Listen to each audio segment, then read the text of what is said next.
I grew up learning how to survive, not how to be loved. Poverty teaches you early that nothing is permanent. That warmth can disappear overnight. That promises are luxuries for people who can afford to keep them. My mother worked double shifts and came home with tired eyes and crack hands. Our apartment walls were thin. Our fridge often half empty. And my dreams were always smaller than my hunger. I learned to need very little. I learned not to ask. So when he came into my life, looking at me like I was something rare instead of something replaceable, I mistook attention for salvation. His name was Marcus, and he wore confidence like a tailored suit. He spoke about the future like it was already secured. Like money was easy, like struggle was optional. When he noticed me at the grocery store where I worked, he smiled like I was the only thing in the room that mattered. No one had ever looked at me that way before. I should have questioned it. I didn't. I let him love me because it felt like escape. I let him love me because I thought maybe being chosen meant being worthy. He took me to places I had only seen through bus windows, restaurants with soft lighting, stores where prices didn't have to be calculated before touching anything. He paid for dinners and told me I deserved more than the life I had. I believed him. I believed that love meant being lifted out of hardship. What I didn't understand was that some men don't love you. They study you. They learn your hunger. They memorize your fears. And then they build themselves into the answer. Marcus moved fast. He talked about moving in together within months. He said he wanted to take care of me, that I worked too hard for too little. He offered to help with bills. At first, I resisted out of pride. But he insisted, framing his control as generosity. "Let me do this for you," he'd say. "You deserve to rest." I didn't notice when resting turned into dependence. I didn't notice when he started making comments about the way I dressed, the friends I kept, the shifts I worked. He said he was protecting me. He said the world was cruel and he didn't want it hurting me. The truth was simpler. He didn't want me strong. He didn't want me independent. He wanted me grateful.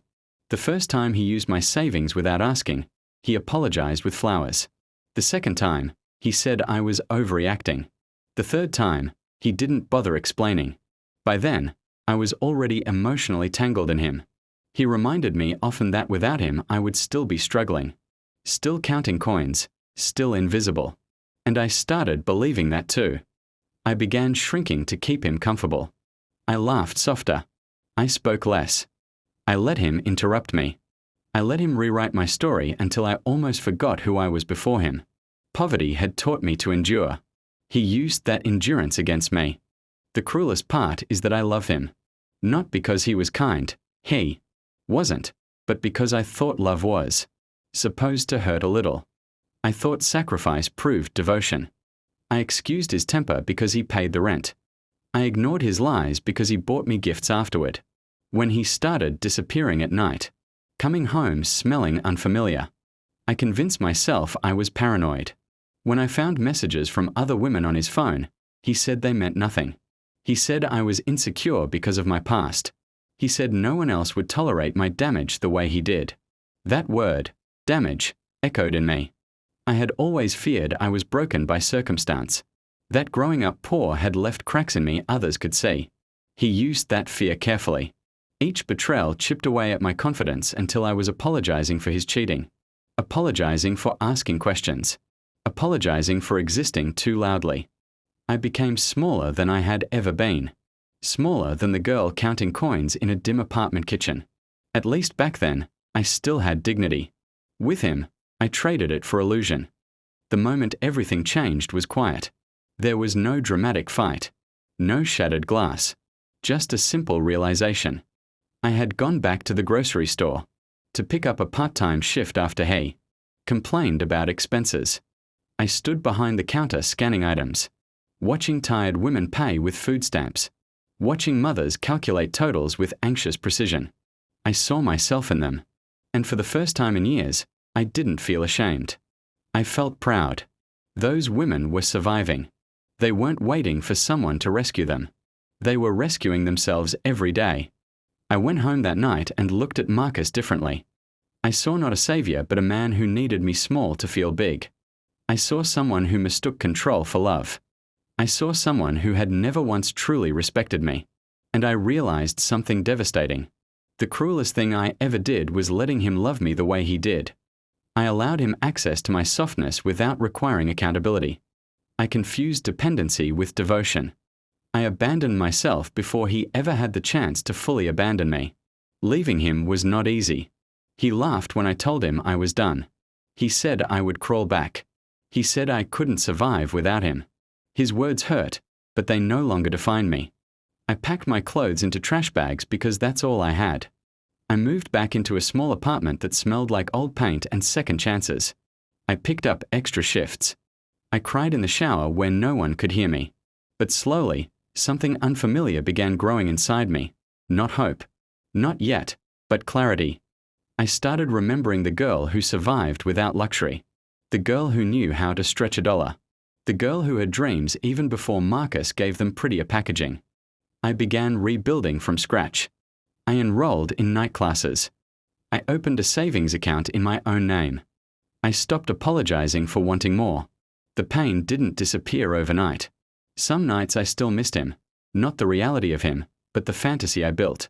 But each day I chose myself, the fantasy lost power. It took time to understand that love is not measured by what someone gives you materially, but by how they honor your spirit. Marcus had given me dinners and dresses and temporary comfort, but he had starved my confidence. He had dressed me in insecurity and called it protection. Real love, I learned, does not shrink you. It does not threaten your independence. It does not make you grateful for basic respect. The day I paid my rent entirely on my own again, I sat on the floor of my empty apartment and cried. Not from sadness but from strength. I had survived poverty before him. I survived him too. And this time, I did not feel invisible. I felt powerful. I understood my love was never the weakness in the relationship. It was the most valuable thing in it. I had given it freely to someone who did not deserve it. But that did not make my love foolish. It made it rare. The cruelest thing I ever did was letting him love me without loving myself first. I let him define my worth because I was afraid of returning to nothing. What I didn't realize was that I was never nothing. I was resilient. I was capable. I was whole long before he arrived with his polished promises. Walking away did not make me bitter. It made me aware. I learned that being poor is not the same as being powerless. I learned that survival is not the same as self-abandonment.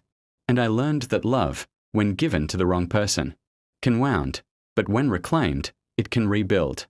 Today, I still live modestly. I still count expenses. But I no longer measure my value by who chooses me. I choose myself. And that is wealth no one can take away.